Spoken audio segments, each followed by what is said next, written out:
All right, today we are tackling a problem that is sneakily derailing all sorts of AI projects, complete and utter prompt chaos. We're going to look at how you can go from a total mess of scattered prompts to a professional version-controlled system, all using the playbook from Amazon Bedrock. So if you're trying to scale any kind of AI application, this probably feels painfully familiar. You start with a few simple instructions, but they just multiply.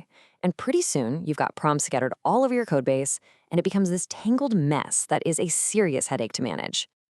You know, the best way to think about it is this. It's like trying to ship software without using something like Git. I mean, that sounds crazy, right? Unthinkable. But that is exactly how so many teams are handling their prompts. They're inconsistent, they are a total nightmare to update, and trying to systematically test them? Forget about it. So let's give this problem a name. Let's call it prompt sprawl. This is that tipping point where your really creative instructions, the heart of your AI, actually turn into a technical bottleneck. It just slows everything down and stops you from building reliable apps. And the consequences of this sprawl are very, very real. Inconsistent prompts? That leads to unpredictable AI behavior. And what if you need to update one core instruction? Well, now you're hunting it down in 5, 10, maybe 20 different places, just praying you don't miss one. And trying to test which version actually works best, or, heaven forbid, roll back to an old one that you knew was solid, yeah, it's practically impossible. So how do we fix this? Well, the solution really starts with treating your prompts like the core assets they are. Amazon Bedrock's whole approach is to help you create a centralized playbook, basically a single source of truth for every single prompt you have.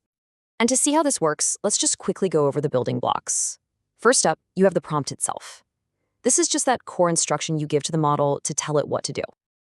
Next, you've got variables. Think of these as simple placeholders, kind of like customer name, that lets you slot in dynamic content on the fly. This makes your prompts incredibly flexible because you can reuse the same core structure for all sorts of different inputs without rewriting the whole thing every time. And this is so key. Prompt variants. This is where the real fun, the real experimentation happens. A variant is just an alternative version.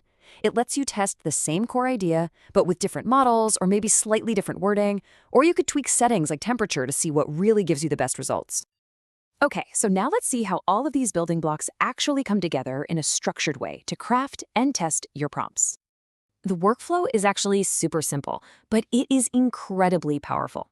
You start with one base prompt template, and then you just spin up multiple variants to experiment with. All of a sudden, you're not just guessing anymore. You're actually building a testable, manageable asset. And a system like this makes A/B testing just ridiculously easy.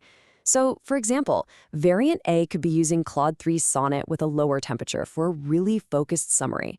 But at the same time, variant B could be testing Meta's Llama 3 with a higher temperature for more creativity and a slightly different goal, like extracting sentiment. You can run them both side by side and directly compare the outputs. But what if you could take a pretty good prompt and just make it great, automatically? This is where Bedrock's optimization feature comes in, and it is a serious power-up for your whole workflow. So you might start with something really simple and straightforward like this. And look, it's functional, but it's not very specific, is it? It leaves way too much up to the model's own interpretation, and that can lead to some really inconsistent results. And then, with just one single click, you ask Bedrock to optimize it. The system looks at what you're trying to do, and it automatically rewrites the prompt to be way more effective for the specific model you've chosen to use. And the result is a much, much more specific prompt. See how it now asks for a concise summary, and it tells the model exactly what to focus on, the key arguments and main conclusions. That level of detail right there is what drives consistently better and more reliable outputs from your models. So you've crafted your prompt, you've tested it, you've optimized it. The final, and honestly the most critical step, is deploying it safely into your production app. And this is where versioning gives you all the control you need. This workflow basically brings all those familiar software development practices right into prompt engineering. Draft mode is your sandbox, your playground for trying things out. Once you're happy with it, you create a numbered version, which is an unchangeable snapshot. And that stable version is what your production code actually points to. It guarantees stability.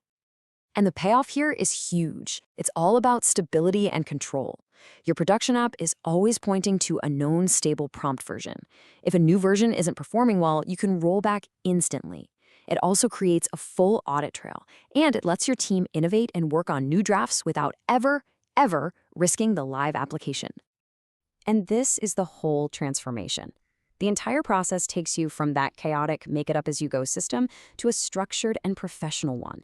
It's about finally treating your prompts with the same discipline and seriousness that you treat your code. So that leaves us with a final question. As prompts become this critical to how our applications perform, are we moving past the era of just prompt engineering and into a whole new discipline of prompt operations? It seems like treating prompts like code isn't just a good idea anymore. It's becoming absolutely essential. Thanks for joining me for this explainer.